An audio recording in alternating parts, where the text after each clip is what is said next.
Hello ಇರ್ವನ್ ನಾ ಸಂತೋಡ್ತರು big boss ಮನೆಯಲ್ಲಿ ಈಗ ಒಂದು ರೀತಿ ದೊಡ್ಡ ಕೋಲಾಹಲ ನಡೀತಾ ಇದೆ. ಎಲಿಮಿನೇಷನ್ ಪ್ರಕ್ರಿಯೆ ಅನ್ನುವಂಥದ್ದು ದೊಡ್ಡ ಮಟ್ಟದಲ್ಲಿ ನಡೀತಾ ಇದೆ. ಏನಂದರೆ ಈಗ ಮನೆಯಲ್ಲಿ ಕಳಪೆ ಯಾರಿಗೆ ಕೊಡಬೇಕು ಅನ್ನುವಂತಹ ಒಂದು ಟಾಸ್ಕನ್ನು ಬಿಗ್ ಬಾಸ್ ಕೊಟ್ಟಂಥ ಟೈಮಲ್ಲಿ ಏನಾಗಿದೆ ಅಂದರೆ ರಕ್ಷಿತಾ ಅವರಿಗೆ ರಾಶಿಕಾ ಅವರು ಕಳಪೆ ರೀಸನ್ನ ಕೊಡ್ತಾರೆ. ಆ ಕಳಪೆ ಕೊಡೋದಕ್ಕೆ ಒಂದು ರೀಸನ್ನು ಕೂಡ ಆ್ಯಕ್ಟಿವ್ ಮಾಡ್ತಾರೆ.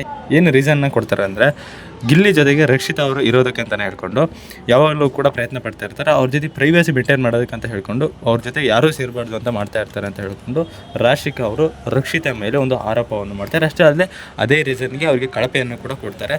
ಇದು ಎಷ್ಟು ವ್ಯಾಲಿಡ್ ಅಂತ ನನಗಂತೂ ಗೊತ್ತಿಲ್ಲ, ಆದರೆ ಇದು ರಾಶಿಕಾ ಅವರಿಗಂತೂ ತುಂಬಾ ವ್ಯಾಲಿಡ್ ಪಾಯಿಂಟ್ ಆಗಿ ಕಾಣಿಸ್ಕೊಳ್ಳುತ್ತೆ. ಅದೇ ಕಾರಣಕ್ಕೆ ಆ ಪಾಯಿಂಟನ್ನು ಕೊಟ್ಟು ರಾಶಿಕಾ ಅವರು ರಕ್ಷಿತಾ ಅವ್ರನ್ನ ಕಳಪೆ ಕೊಟ್ಟಿದ್ದಾರೆ. ಇದೇ ವಿಚಾರವಾಗಿ ಅವರಿಬ್ಬರ ನಡುವೆ ಮಾತಿನ ಚಕಮಕಿ ಕೂಡ ನಡೆಯುತ್ತೆ. ಆ ರೀತಿಯಾದಂಥ ಒಂದು ಪ್ರೊಮೋವನ್ನು ಬಿಗ್ ಬಾಸ್ ಅವರು ಬಿಟ್ಟಿರ್ತಾರೆ.